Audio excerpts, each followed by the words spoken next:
Ihuveri recalled that on May 29, 2024, President Bola Tinubu pledged his readiness to transmit a supplementary budget to the National Assembly for consideration and passage, just as he, on June 26, wrote to the Parliament seeking the extension of the implementation timeline of the capital component of the 2023 Appropriation Act and the 2023 Supplementary Appropriation Act. Constituency, Edo State.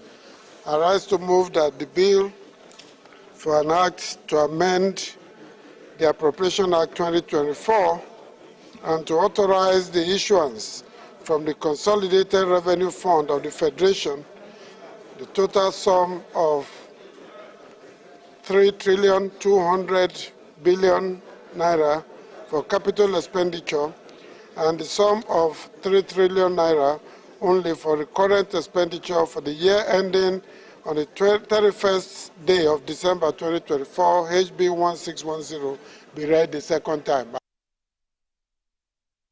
The lower chamber also passed for second reading the 1.911 trillion naira budget proposal of the Niger Delta Development Commission (NDDC) for the 2024 fiscal year.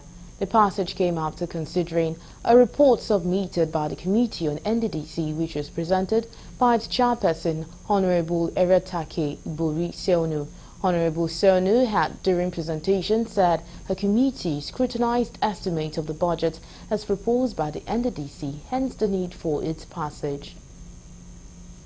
From the Statutory Revenue Fund of the Niger Delta Development Commission to the sum of 1,911 billion 800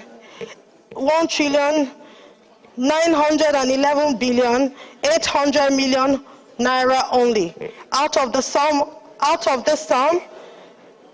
38 billion 545 million 349,193 naira only is for personnel expenditure.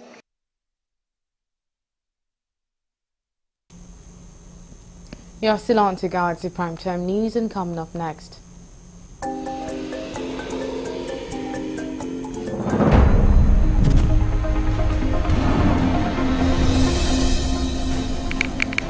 The Federal High Court of Abuja adjourns proceedings on the alleged money laundering case against Yahya Bello to September 25th. Details of these and more will come to you shortly. Do stay with us.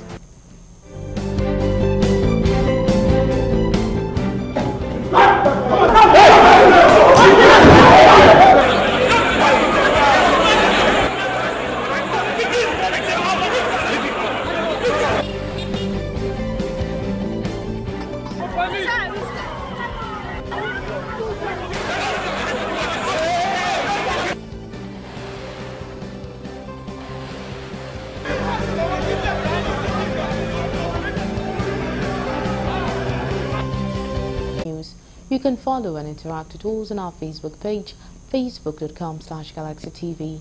Don't forget to follow and tag us on our Instagram page at Galaxy TV. You can also avail our eyewitness feature via WhatsApp. If you have breaking news around you, simply share a story by sending short clips or videos of the news on 018-666-669. Our social media platforms are user-friendly and can always accommodate your live updates and comments. The Comptroller General of the Nigeria Customs Service, Adewale Adeniyi, has expressed the service commitment to improving the living condition of Nigerians. Speaking through his representative assistant, Comptroller General Queen Obudu, at a public hearing on a bill to establish an agro-processing export zone in Ogun State, he highlighted the bill's potential to address food shortages, create rural jobs, and boost economic growth. We are going to have agro among the free trade zones, joining other nations like China, Brazil, Bangladesh, and Kenya in having agro free trade zone. The technical alterations. By our own take and our commitment in NEPSA, obviously, all we need to do, or all he needs to do, is to put on an application, which we are going to be part of. And it will take 2 to 3 weeks. We are assuring you our commitment in NEPSA is 2 to 3 weeks. this application will be, if all the necessary documents, which consist of feasibility study and EIA, it was an approval. The House Committee on Commerce, chaired by Representative Ahmed Umunu, assured collaboration with other arms of government to expedite the bill's passage into law. Every democratic dispensation is guided by laws, acts which helps in the smooth running of the government, thereby setting the rules to follow to ensure that citizens benefit maximally all that the government has in stock for them. Today, let us make contributions with our best interests in mind. Let us join hands together and make history.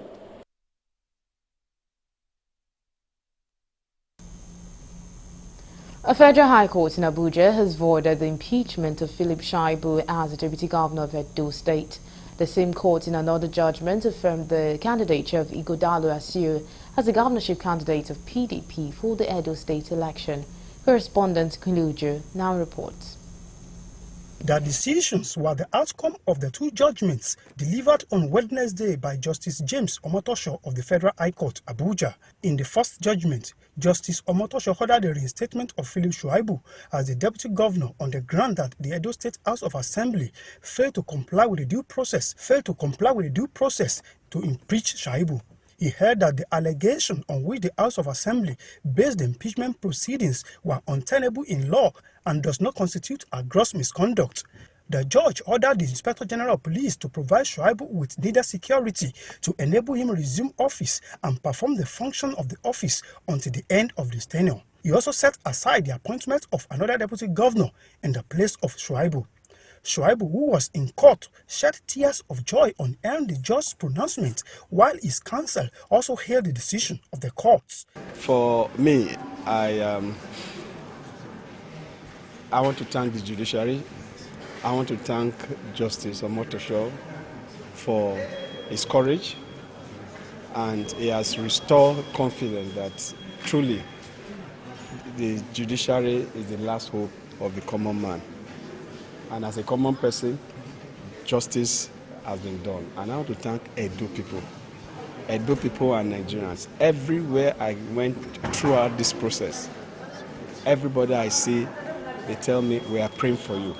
I want to tell Edo people and Nigerians that have been praying for me that God has answered our prayer. We thank God Almighty for the judgment on the ground that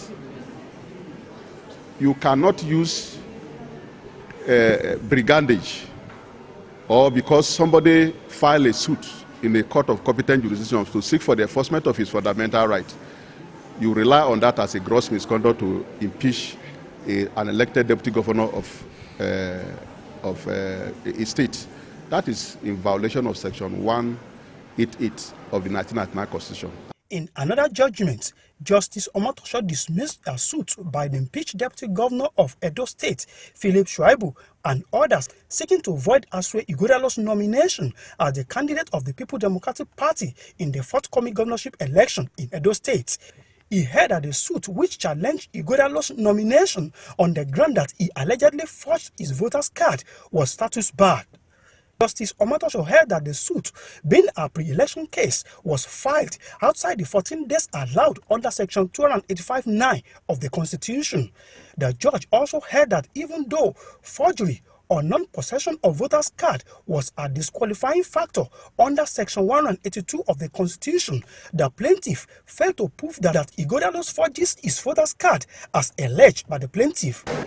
The court held that action was statute barred. That means that it was filed out of time. It was not filed within the time frame as provided in the Constitution. His Lordship also went ahead to say that the first and second defendants are the first and second plaintiffs. That is Philip Shaibu and Adizetu Umoru had no locus, because this honorable court had earlier on held that they were not aspirants in that primary, and there is no judgment contrary to that as at today. So my reaction to the judgment is simple, that the court only did what it's supposed to do. And what is the court supposed to do? decisions of the Supreme Court are legion. That for a person to approach the court in an election matter, he must be an aspirant who participated in the primary. From the Federal High Court in Abuja, Kunle Ojo, Galaxy TV. Legal practitioners sing songs of praises to the judiciary following the court judgment that restores Philip Shaibu as the Deputy Governor of Edo State. Galaxy's Bami Salako tells us more in this report. After a month of power-tussle dispute between the governor of Edo State, Godwin Obaseki, and his deputy, Philip Shaibu, one could imagine the joy being perceived by his deputy following his victory in court. However, legal practitioners see this as a win for the judiciary. I'll be very quick to say that that's a welcome development. And it goes to say that the judiciary is standing up to its role, in the society. If you check the Constitution, there are, in Section 188 of the Constitution, there are procedures by which a governor or a deputy governor can be impeached by the Assembly. And once any of these steps, I think about 8 or 10 steps, if any of it is not followed, then the whole thing is built on nothing. Since cases of dispute constantly occur that doesn't follow the true procedure of law due to politicians often going through any means to obtain their goals, it is advised that the law be followed at all times to prevent waste of precious judicial time. That again shows how much politicians have been dealing badly with our system, and so much of disregard for the rule of law. Judiciary has come to the rescue of this country from the hand of mischievous politicians who have tendencies to abuse our law and due process of court. Bami Salako, Galaxy TV News, Lagos. The Edo State House of Assembly has appealed to the judgment by Justice James Omotosho of the Federal High Court, Abuja, setting aside the impeachment of the state ex-deputy governor Philip Shaibu. The State Assembly has also filed a stay of execution on the judgment pending appeal. Justice Omotosho has earlier today voided Shaibu's impeachment as the deputy governor of the state, while delivering judgment in a suit ordered that Shaibu be reinstated to office because the State House of Assembly failed to comply with due process in impeaching him. The judge also set aside the appointment of a new deputy governor who replaced Shaibu. Justice Emeka Nwite of the Federal High Court, Abuja, on Wednesday adjourned proceedings in the alleged money laundering case instituted by the Economic and Financial Crimes Commission (EFCC) against a former governor of Kogi State, Yaya Bello, to September 25th, saying proceedings would continue despite the appeal filed by the defendant. Counsels to the former governor had told the court that they had filed an application for stay of proceedings on the case pending the determination of the appeal pending before the Court of Appeal on an arrest warrant earlier granted by the trial court and other rulings. Correspondent Kulejo reports that when hearing resumed on the matter on Wednesday, counsel to the defendant Abdul Wahab Mohammed San argued that the court could not proceed on the matter until the pending appeal was determined, citing authorities. He also decried the treatment meted out to his colleague at the last hearing while relying on the provision of the Constitution which overrides the EFCC Act, which the prosecution is relying on.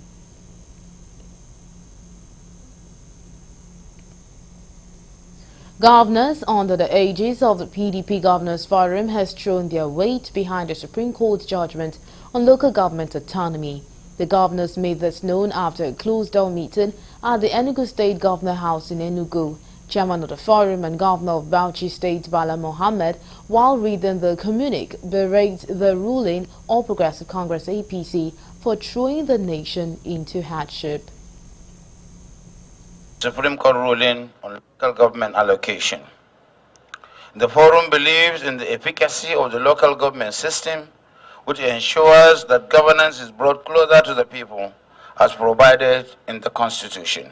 The Forum also will continue to support the autonomy of the local governments as enshrined in the Constitution of the Federal Republic of Nigeria. The PDP Governors Forum chairman also expressed the forum's support for the organized labor, which according to him was as a result of the hardship in the country. Unprecedented hardship and impoverishment of the majority of the people, the forum resolves as follows. The labor's demand for a substantial salary raise is eminently justified and therefore commands the total support of the forum.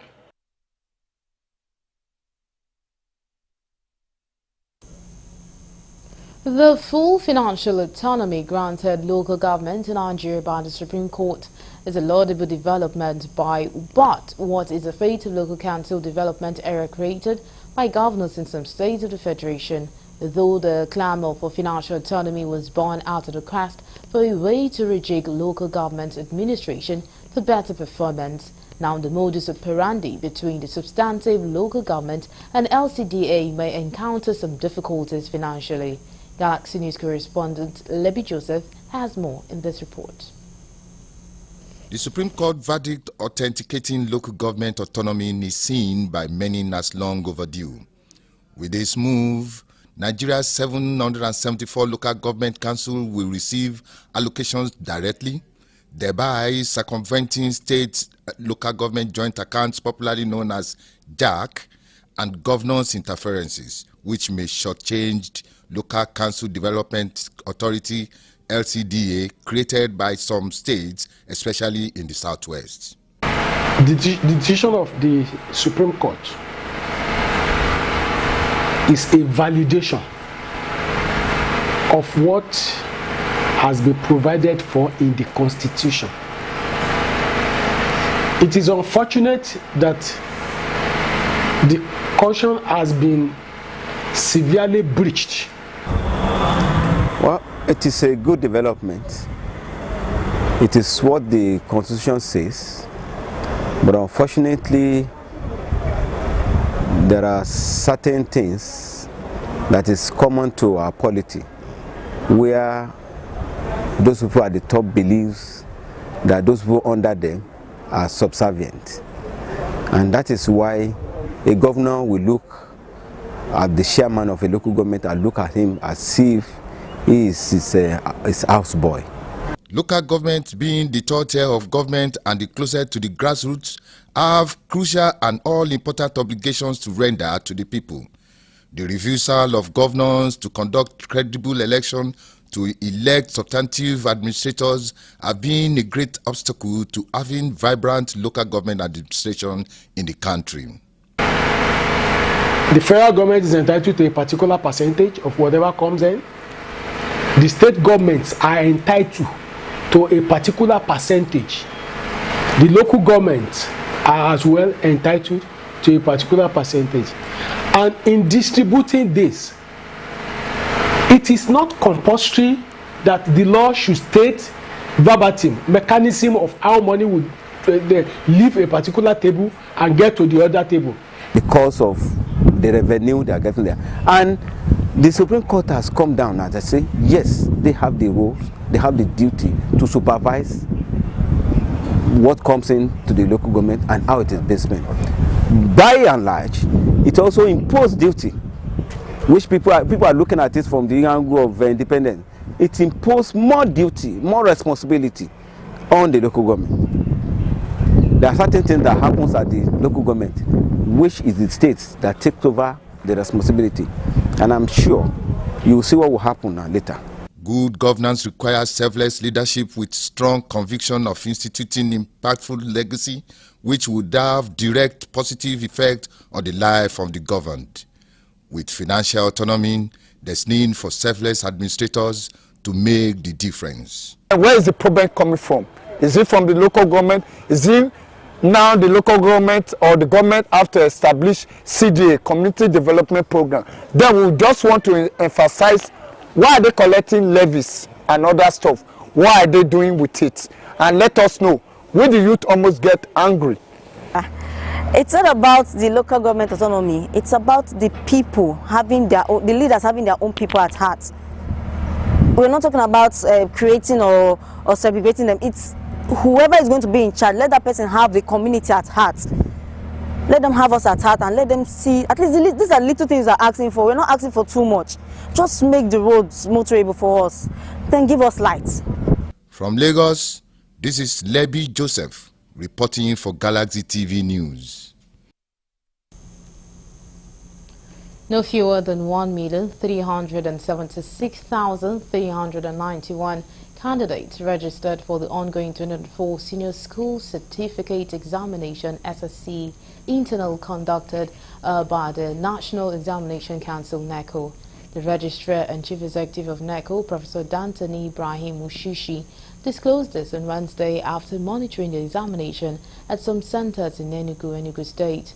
Professor Mushishi, who expressed satisfaction with the conduct of the examination in the center, disclosed that reports received from across the nation indicated that the examination is going on smoothly. He attributed the success to the various measures put in place to ensure a seamless exercise. According to him, due to some innovations put in place, the menace of examination malpractice is on the decline. The registrar admonished candidates to work hard in order to have a good grade in the examination, stressing that there is no shortcut to success. Police operatives from the Lagos State Command have arrested a 28-year-old staff of Access Bank, Harrison Chigozie Samuel, for allegedly siphoning a customer's 26 million naira. The incident happened on 5th July 2024 at the Access Bank Hall 2 Aspanda Trade Fair Complex, Lagos State, where the suspect Samuel was working at the customer's desk. He was charged for conspiracy, stealing and forgery under the criminal laws of the state. According to the police, Samuel and others, now at large, conspired and stole the money in question belonging to a customer in Fanyi Inwemizu by pulling out the said amount from his bank account number with a mobile app, thereby committed an offense contrary to Section 280 and punishable under Section 287, subsection 6 Criminal Law of Lagos State 2015. It was alleged that Samuel changed the phone number of the customer with another one so that if it may be acted on as genuine to the prejudice of the account holder. The police in Delta says it has arrested suspected gun runners in different locations in Uvwe and Warri South local government area of the state. In a statement by the State Police Command spokesperson Daffy Bright made available to newsmen, one of the suspects was earlier arrested with a fabricated AK-47 rifle as he led the police team to the arrest of other suspects. According to the police spokesperson, the Delta Police Commissioner Olufemi Abaniwanda directed a team led by ASP Julius Robinson in search of the suspect, and it paid off after one of the suspects named Sunday Moses, who usually conceal and convey arms from Plate 2 to Delta, was arrested. The Delta Police Commissioner noted that crime can be fought at any stage while encouraging residents to trust the police process by providing useful information to the police. Residents of Jama local government area in southern part of Kaduna State have decried non-completion of township roads project awarded by the state government. Some members who spoke on behalf of the community stated this in an interview while expressing the displeasure over lack of completion of the road project. Galaxy TV correspondent has details in this report. Motorists have continued to complain over lack of completion of road projects in southern part of Kaduna State. Some of the projects are said to have been abandoned by the contractors at early stage after collecting mobilization fees. The motorists complained that the project, which was awarded about 7 years ago, was supposed to have been completed but was abandoned by the state government, as a result of which the people of the area were subjected to various hardships. The project has really been, it's not really smooth. Since the commencement of the project, we were very much happy, but at the point in time, the project now stopped. So the stoppage has really caused some hula baloo on the road, and motorists, we find it difficult to navigate through. So it's a real setback for us. It has not been easy for us, especially people like us that have cars. After 2 days, we have to visit the mechanics. We are still praying to the government to please hasten up in the road construction. The abandoned road project had pushed many people of the area to a health risk as a result of dust and some avoidable accidents occur almost on a daily basis. Bad, really, really bad. I wish you guys are here before when rain falls. You would have seen, you would have attested to what we are trying to say. It's not really good scene.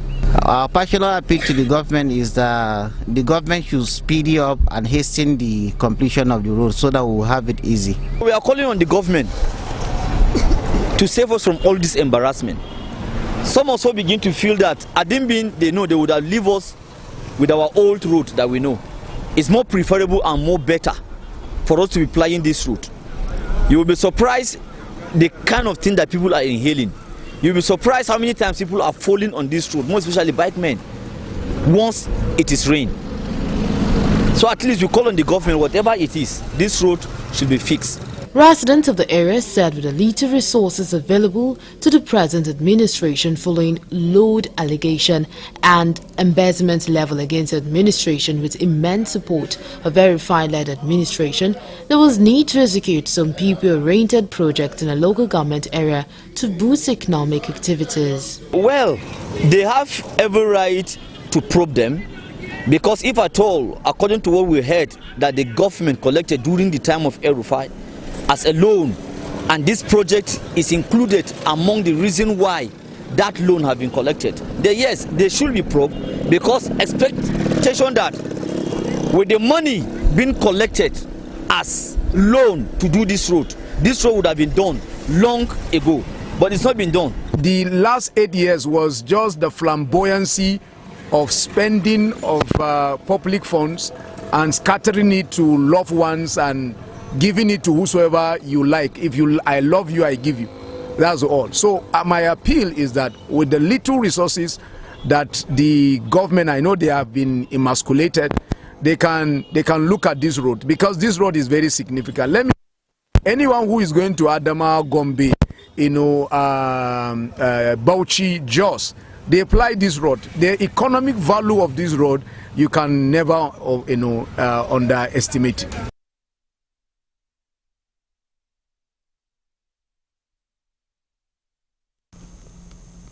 You're still on to Galaxy Primetime News. We'll quickly take a break and when we return, the news continues. Just stay with us.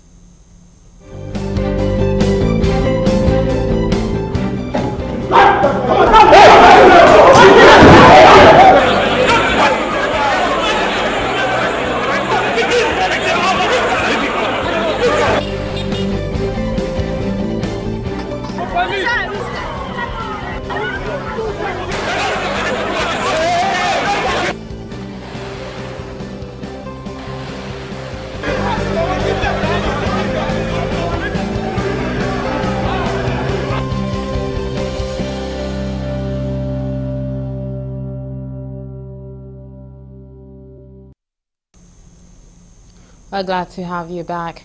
Students of Nigeria's premier tertiary institution, the University of Ibadan, has called on the school authorities to immediately reverse its recent hike in school fees put at over 300% or face their consequences. The angry students who barricaded the main entrance of the institution also urged management to address the inadequate supply of power which had made life unbearable for them. According to reports, the protest, which started in the wee hours of Wednesday, is still on as at the time Galaxy News correspondent was leaving the campus. The angry youth say they would resist any form of harassment or victimization by the management and called on President Bola Tinubu-led federal government to address all discrepancies in the nation's education sector, with a warning not to back down until the demands are met. Strategic locations within the campus were blocked, forcing motorists to take alternative routes within the campus. On the management of University of Ibadan, led by the Vice Chancellor, to reconsider this increment. Please, we can't afford this. A lot of students are paying their school fees themselves. You go tell your children, go and take over your school fees. You go church and they don't go attend to you. You go down, say you know you sleep. You will get back to just 9 o'clock. Upstairs, go fetch water downstairs. Water is not available. You are so free. A job, please consider us. We come in peace.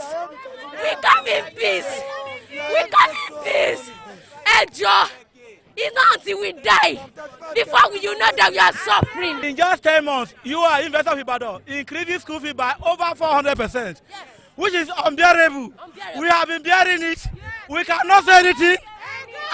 In fact, there's no security on campus.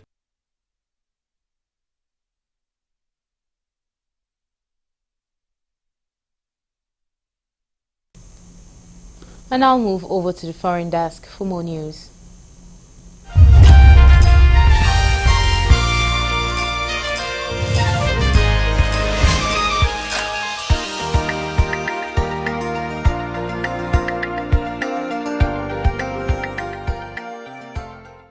Hello and welcome to foreign news. Israeli forces pounded areas in the central Gaza Strip on Wednesday, killing at least 9 Palestinians according to health officials, while Israeli tanks carried out a limited advance further into Rafah in the south. In one Israeli airstrike around midnight on a house in Al-Zawda in the central Gaza Strip, 8 people were killed, the health officials said. Another strike killed a man in New Seirat camp, one of the enclave's 8 refugee camps, where 23 people were killed in an Israeli airstrike on a school a day ago. Israeli tanks also shelled the eastern areas of Al-Burej and Al-Maghzi camps in the center of enclave, residents said. An airstrike destroyed a mosque, residents said. Meanwhile, in Rafah, tanks carried out a raid in the north of the city before retreating, a tactic Israeli forces have used in other areas before mounting deeper incursions. Tanks have operated in most parts of the city since May, although they have not gone deep into the northern district. Medics said an Israeli strike killed 2 people in Rafah, while residents said the forces had blown up dozens of homes. The Israeli military said troops were continuing precise intelligence-based operational activity in the Rafah area. It said they had eliminated what it called a terrorist cell and a launcher that had been used to fire at troops. Russia and Ukraine exchanged 95 prisoners of war each on Wednesday in the latest such swap after the United Arab Emirates at an intermediary, Russia's defense ministry and Ukrainian President Volodymyr Zelensky said. Russia's defense ministry in a statement on its Telegram messaging app said the returning Russian soldiers will be flown to Moscow for medical examinations and physical and psychological rehabilitation. It said the freed troops had faced mortal danger in Ukrainian captivity. Ukrainian President Zelensky said that the freed Ukrainian prisoners were members of the Ukrainian Armed Forces, the National Guard and the Border Guard Service. Zelensky thanked the United Arab Emirates for its help in facilitating the swap. The prisoner exchange was the third of its kind in the past 7 weeks. In the latest exchange, which occurred in June and was also facilitated by UAE, Russia and Ukraine, each handed back 90 prisoners. Police in Bangladesh fired tear gas and rubber bullets to disperse students protesting against the government's job quota system on Wednesday, a day after violent clashes left 6 people dead and scores injured. Authorities also announced the indefinite closure of all public and private universities from Wednesday following the protest over public sector job quotas, which include a 30% reservation for family members of fighters from the 1971 War of Independence from Pakistan. Authorities deployed units of the paramilitary border guard force alongside riot police on Wednesday outside the Dhaka University campus as students chanted, "We will not let our brothers' blood go in vain." Police fired tear gas and rubber bullets and lubed sound grenades at the students as they marched in processions carrying coffins in solidarity with those killed, said Naid Islam, the coordinator of the anti-quota protest. The quotas have caused anger among students who face high youth unemployment rate, with nearly 32 million young Bangladesh not in work or education out of a total population of 170 million people. Still on foreign news, at least 5 people were killed and several others injured when an informal gold mine caved in and buried them alive in northern Kenya, an official said. Authorities closed the Hilo subsistence gold mine near the Ethiopian border in March after several people were killed in clashes between local communities over access to the area, but miners have continued to dig at the site. Around 1,000 people overpowered security forces and invaded the area. said David Saruna Masbit, County Deputy Commissioner. The dog an abandoned site which collapsed and buried 5 bodies that were recovered, Saruni said late on Tuesday. Village elder Ali Oguyo said 9 bodies have been recovered from the rubble, which included 5 Kenyans and 4 Ethiopians. 5 minors died under similar circumstances in Hilo on May. The Philippines and China have agreed to set up new lines of communication to improve their handling of maritime dispute, according to a document and a Philippine diplomatic source, as ties soar over clashes about territory in the South China Sea. The 2 countries have traded barbs repeatedly over jurisdiction in the contested South China Sea, as the Philippines, abandoned by support of defense ally, the United States, challenges China's permanent presence around strategic features inside Manila's exclusive economic zone. 3 communication channels will be established specifically for maritime issues, according to the source who provided a document with highlight for an arrangement on improving Philippines-China maritime communication mechanism, which was signed on July 2nd. China has always been committed to working with the Philippines to properly address maritime issues through dialogue and consultation. Foreign Ministry spokesperson Lin Jian told a briefing when asked about the agreement. The foreign ministries of China and the Philippines and the Chinese embassy in Manila did not immediately respond on Wednesday to separate requests for comment on the matter. And finally, on foreign news, cyanide poisoning caused the death of 6 foreigners whose bodies were found in a room in a plush Bangkok hotel, Thai authorities said on Wednesday, with the suspected killer among the dead. Traces of the rapid-acting deadly chemical were found during autopsies of the bodies and on drinking glasses and a teapot in a room at the luxury Grand Hyatt Erawan Hotel, where the dead were recovered late on Tuesday, according to police and a hospital.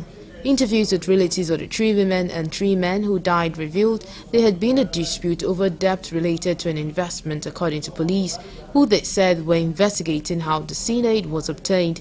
The 6 were all of Vietnamese ethnicity, 2 of those U.S. nationals. Police said the U.S. Federal Bureau of Investigation had assisted with the investigation. We can assume that the 6 died from cyanide. Chulalongkorn Hospital, Khon Court, told reporters, adding that the results of further tests will be available on Friday. The U.S. State Department said it was monitoring the situation and local authorities were responsible for the investigation. And that's all we have on the foreign news.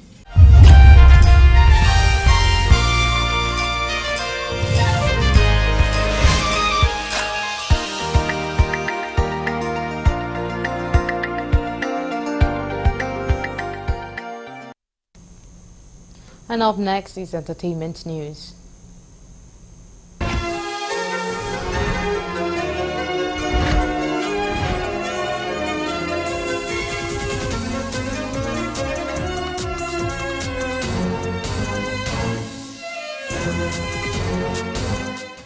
Welcome to Entertainment News. My name is Riz Blossom Nwe.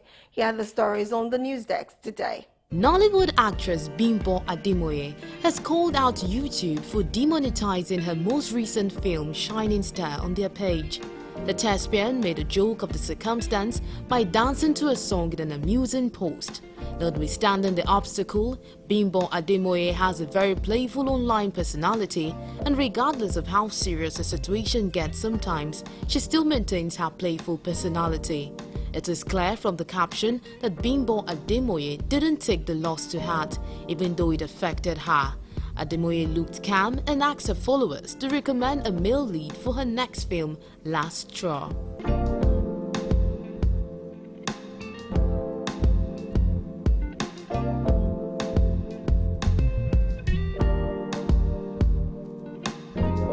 Nigerian singer Kiss Daniel has recently put netizens in a limbo with the list of requirements for breaking up with him. In his post, Kiss Daniel mentioned that if someone wants to break up with him, he wouldn't have an issue with it so long as the person pays him pension. The singer stirred conversations after publicly requesting a refund from his wife amid alleged marriage crash. Kiss Daniel's pension includes a return of all the gifts he has gotten for the person, the airtime he used to talk to the person, and even intimacy favors. This least of expectations has come in weeks after rumors of the singer's marriage crashing, and a lot of netizens are putting two and two together. A lot of the comments border on Kiss Daniel's marriage failing, and a handful of netizens are showing support for his wife while bashing him. Others are of the belief that he is merely teasing the song and it doesn't relate to his personal life.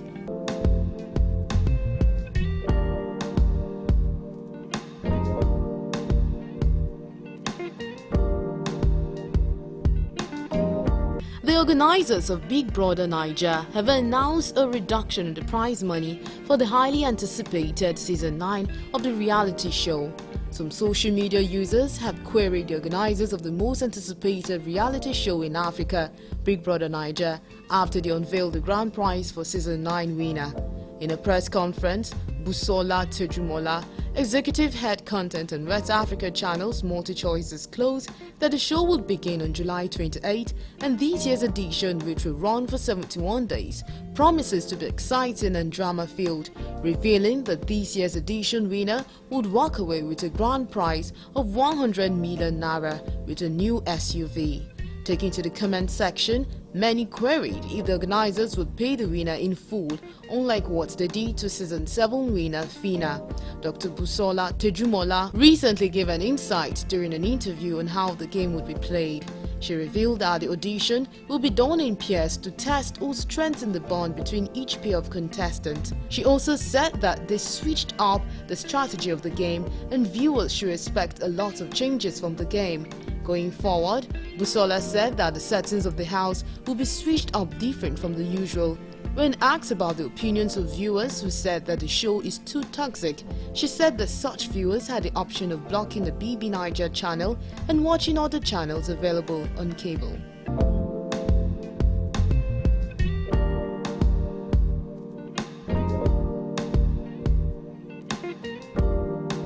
The renewed actor Tajuddin Oyewole, well known as Baba Abija, has sparked reactions after resorting to social media to beg for money. The 66-year-old actor, known for his captivating representation of traditionalists in Yoruba cinema, seems to be in a very difficult situation. Baba Abija revealed his situation in a TikTok live session that has since gone viral, interacting with his followers while asking for financial assistance. He prayed a lot for his followers, asking them to help him financially and asking for blessings bearing the weight of his years and history behind him.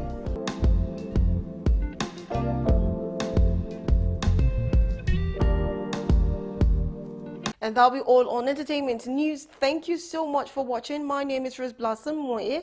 Bye for now.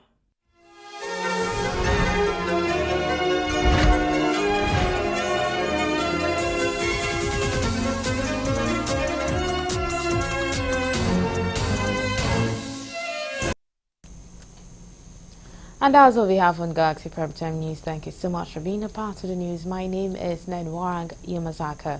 Goodbye.